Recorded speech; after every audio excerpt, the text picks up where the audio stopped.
सासू माँ की नई सहेली।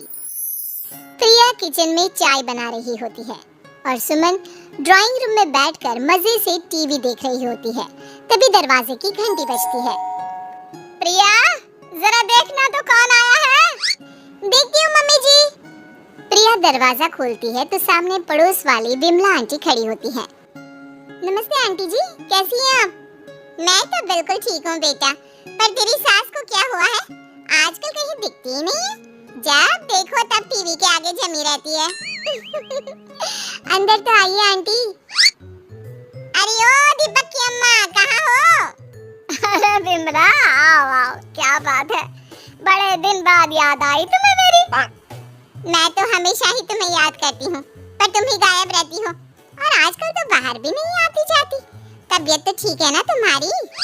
अरे तबीयत को क्या होना है, इस उम्र में तो कुछ ना कुछ लगा ही रहता है। मेरी छोड़ो, तुम ये बताओ कि क्या चल रहा है गली मोहल्ले में? तुम गली मोहल्ले की छोड़ो, चल तो तुम्हारे पड़ोस में रहा है।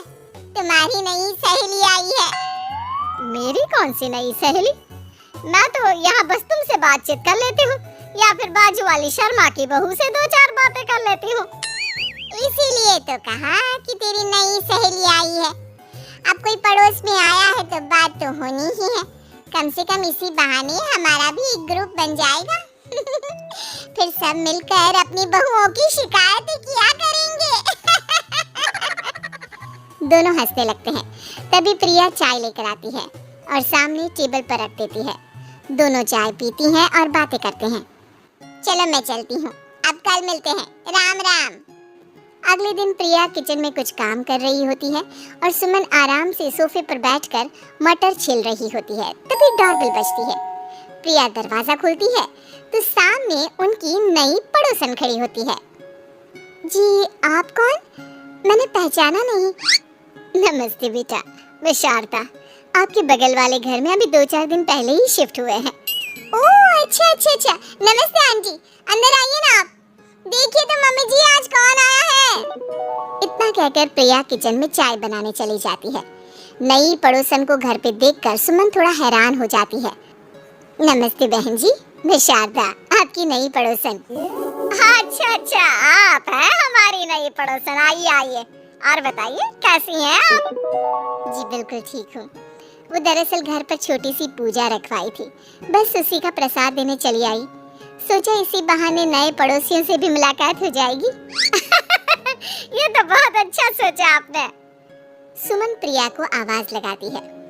अरे बहू, जरा चाय पानी का तो आके पूछ लो। ये आजकल की बहुएं भी ना, जब तक बोलो नहीं तब तक कुछ नहीं करेंगी। आई मम्मी जी। प्रिया चाय लेकर आती है। दोनों बैठकर चाय पीती हैं और खूब सारी बातें करती हैं। अच्छा बहन जी, अब मैं चलती हूँ, फिर मिलते हैं। अब तो आना जाना लगा ही रहेगा। शारदा के जाने के बाद प्रिया किचन से बाहर आती है। क्या बात है मम्मी जी, आप दोनों को देखकर तो लगा ही नहीं कि पहली बार मिल रही हो। आप दोनों तो बिल्कुल बिछड़ी हुई सहेलियों की तरह बातें कर रही थी। अरे जब दो औरतें मिल जाती है ना, तो बातें अपने आप ही निकल आती है। अब तू अपने काम पर ध्यान दे, बातों पे नहीं। ऐसे ही कुछ दिन बीत जाते हैं। अब सुमन और शारदा अच्छी सहेलियां बन गई होती हैं। दोनों एक साथ मंदिर जाती, मार्केट जाती और कभी-कभी तो विमला भी इनके साथ मिलकर खूब हंसी ठिठोली करती। एक शाम तीनों बैठकर सुमन के घर पर चाय पी रही होती है कि तभी बहुत तेज बारिश शुरू हो जाती है। सुमन जोर से प्रिया को आवाज लगाती है। प्रिया, ओ प्रिया, देख कितनी तेज बारिश हो रही है। जाके छत से सारे कपड़े ले आ, नहीं तो सब भीग जाएंगे। सुमन 2 बार आवाज लगाती है लेकिन प्रिया का कोई जवाब नहीं आता। शायद प्रिया कुछ काम कर रही है, इसीलिए कुछ जवाब नहीं दे रही। अरे काहे का काम, आराम फरमा रही होगी महारानी। तभी प्रिया बीमार हालत में अपने कमरे से बाहर निकलती है। हाँ मम्मी जी, क्या हुआ? मेरी तबीयत थोड़ी ठीक नहीं है ना, इसलिए आग लग गई। अरे सारे कपड़े भीग गए और तुझे सोने से फुर्सत नहीं है। सबके सामने सुमन के मुंह से ऐसी बातें सुनकर प्रिया उदास हो जाती है और छत से कपड़े उतारने चली जाती है। सुमन, ये क्या बात हुई? प्रिया ने बताया ना कि उसकी तबीयत ठीक नहीं, इसलिए उसकी आंख लग गई। तुम भी ना खामखा उसे सबके सामने सुना दिया। अरे आप नहीं जानती शारदा जी, कुछ बहुएं ना बहुत आलसी होती है, घर का एक काम नहीं करना चाहती। ऐसा नहीं है सुमन, तुम्हारी बहू तो बहुत प्यारी है, तुम्हारी सारी बात भी तो मानती है। हाँ सुमन, तुम प्रिया के बारे में ऐसा क्यों सोचती हो? मेरी भी दो बहुएं हैं, लेकिन मैं उन्हें अपनी बेटियों की तरह रखती हूँ। आखिर वो भी तो किसी की बेटियां ही है ना। और अगर तुम ऐसा ही व्यवहार करोगी तो एक दिन प्रिया भी तुम्हारे साथ ऐसा ही बर्ताव करेगी। शारदा और विमला की बातें सुनकर सुमन की तो बोलती बंद हो जाती है। वहीं प्रिया भी बाहर से सारी बातें सुन रही होती है। अरे मैं कोई उसकी दुश्मन थोड़ी ना हूँ, मैं भी उसकी माँ हूँ, लेकिन कभी कभी सास बनना पड़ता है, नहीं तो बहुएं हाथ से निकल जाती है। देखो सुमन, ये सब सोच का फर्क है। अगर तुम ये सोचोगी तो कभी प्रिया को अपनी बेटी नहीं बना पाओगी। इतना कहकर शारदा और विमला वहां से चली जाती हैं और सुमन अकेले बैठकर उनकी बातें सोचने लगती है। अगले दिन प्रिया और दीपक अपने कमरे में बैठकर बात कर रहे होते हैं और सुमन उनके कमरे के बाहर कुछ काम कर रही होती है और उन दोनों की बातें सुन लेती है। दीपक, तुम्हें पता है हमारे पड़ोस में जो शारदा आंटी है ना, बहुत अच्छी है। अच्छा, ऐसा क्या हो गया जो तुम्हें वो इतनी अच्छी लगने लग गई?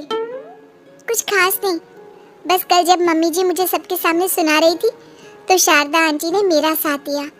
मैं तो सच में हैरान ही रह गई थी जब उन्होंने मम्मी जी को मुझसे ऐसा बर्ताव करने के लिए मना किया। अच्छा, फिर क्या हुआ? होना क्या था, शारदा आंटी तो मम्मी जी को समझा ही रही थी कि बहू को भी बेटी की तरह ही रखना चाहिए, लेकिन मम्मी जी तो मम्मी जी है ना, उन्हें तो मुझ में हमेशा कमी ही दिखती है। काश मुझे भी शारदा आंटी जैसी सास मिली होती जो मुझे भी अपनी बेटी जैसी समझती। सुमन ये सब सुनकर बहुत उदास हो जाती है और वहां से चली जाती है। प्रिया की बातें सुमन के कानों में बार बार गूंज रही थी। उसे बहुत शर्मिंदगी महसूस हो रही थी कि उसने प्रिया के साथ बहुत गलत किया है। अगले दिन सुमन शारदा और विमला को बुलाती है।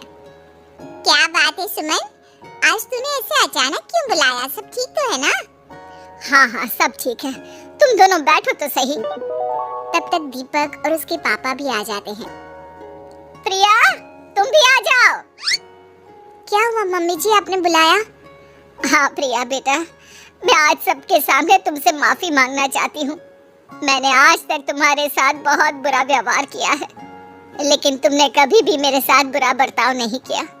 मुझे अपनी गलती का एहसास हो गया है, हो सके तो मुझे माफ कर देना। प्रिया अपनी सास की बातें सुनकर हैरान हो जाती है, उसकी आंखों में आंसू आ जाते हैं। प्लीज मम्मी जी, आप मुझसे माफी मत मांगिए, मैं भी आपकी बेटी ही हूँ। वैसे एक थैंक यू तो मेरी नई सहेली को भी बनता है, जिसकी वजह से मुझे मेरी गलती का एहसास हुआ। शारदा बहन, आपका बहुत बहुत शुक्रिया जो आपने मेरी आंखें खोल दी। अरे क्या सुमन, तुम भी ना? तो फिर इसी बात पर चाय और पकोड़े हो जाए? हाँ, क्यों नहीं।